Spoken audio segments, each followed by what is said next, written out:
What's really going on with Jamal Murray? I recently did an episode of GTA Heat Check. Shout out to Antonio Turner, my guy over there at the podcast. We covered Russell Westbrook's addition to the Denver Nuggets, but what we didn't really touch on too much, and now that the Olympics is over for Team Canada, we really can dive a little deeper, is the status of Jamal Murray. Is he still injured? Is that calf injury still nagging him? Is there something that they're not reporting? I mean, Jamal Murray is the second best player on paper, the second best player in Denver. Yet in Canada, he's coming off the bench with minute restrictions and shooting. His shooting averages are terrible. He finished the tournament with 6 points, 3.8 assists, and 2.3 turnovers per game, averaging 21 minutes in 4 contests, shooting 29% from the field and 14% from the three. But people forget he's in contract talks for an extension. With these numbers, if I'm in Denver, I'm concerned. Are we signing a player that's going to contribute to us winning more championships or contending for deep playoff runs, or are we signing somebody that's on the brink of falling off? You don't know. You're rolling the dice. I mean, yeah, I remember summer 23, win championship, great playoff performer. Regular season was solid. Compared to this summer, 2024, they fell short early on. Health was always a question. And then the Olympics just really added another layer of anxiety. I mean, what do you do? And Denver's hands are tied. They're going to have to sign him again. And it looks like the only thing that really stopped them from competing for a title this past season was durability.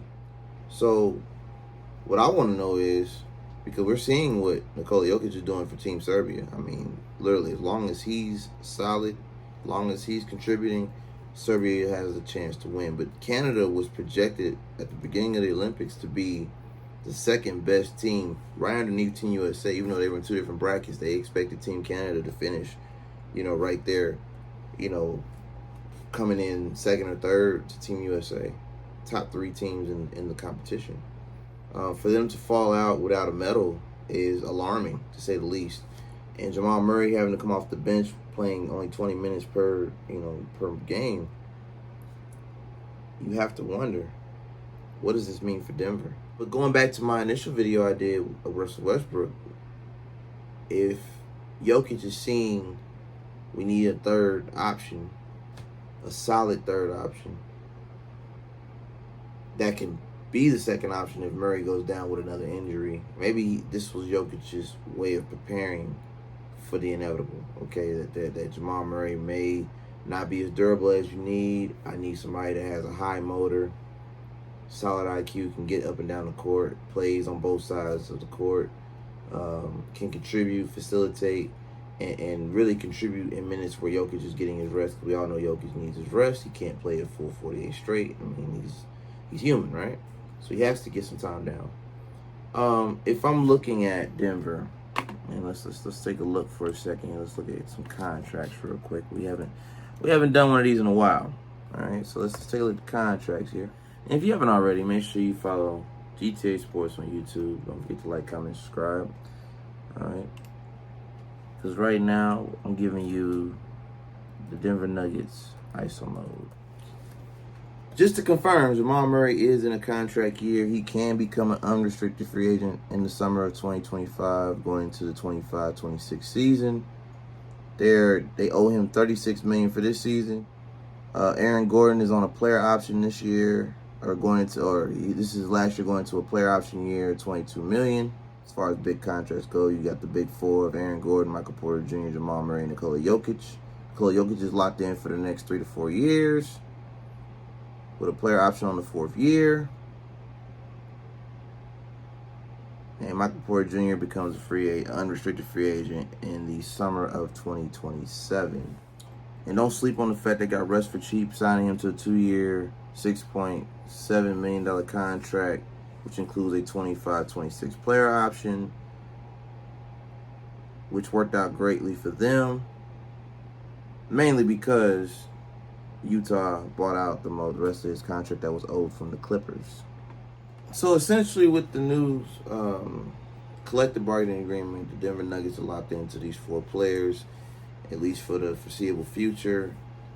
What does this mean for their chances of returning to the NBA Finals in a loaded Western Conference, as well as a highly competitive Eastern Conference, where the reigning champion Boston Celtics will be residing and competing to hold that title.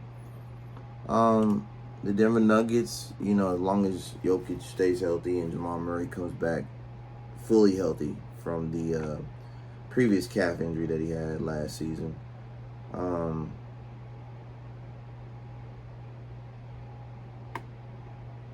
they're in the mix. I mean, they're going to be in the West competing. I don't know how far they're going to be going or what their projection is right now. I'd have to see how the team meshes together, how Westbrook at 36 adjusts to playing with Nikola Jokic and Jamal Murray, Michael Porter Jr., and Aaron Gordon. My guess is Russell Westbrook will be the 6th man coming off the bench leading the second unit. I highly doubt that he starts unless Murray's injured, because it doesn't make sense for him to really start unless he's playing. I mean, because you got Christian Braun playing the shooting guard, so I don't see Russell getting minutes over Christian Braun simply because he doesn't play the shooting guard position. You're asking Russ to facilitate. He makes more sense backing up Jamal Murray, being the 6th man coming off the bench whenever Jamal Murray needs his rest or when Jamal Murray is injured. And that's how I would play Russell Westbrook. But comment your thoughts below on what you think the Denver Nuggets should do to keep Jamal Murray healthy for the 82-game grind known as the NBA season. And do you think Nikola Jokic has the talent and the ability to carry a team that has clearly lost a solid bench over the last 2 seasons since their championship in 2023? Can they do it again with what they have? You can follow me at Slatter. Again, this has been another episode of GTA's ISO Mode. Like, comment, subscribe. Appreciate you listening. It's Slatter. Until next time, take care.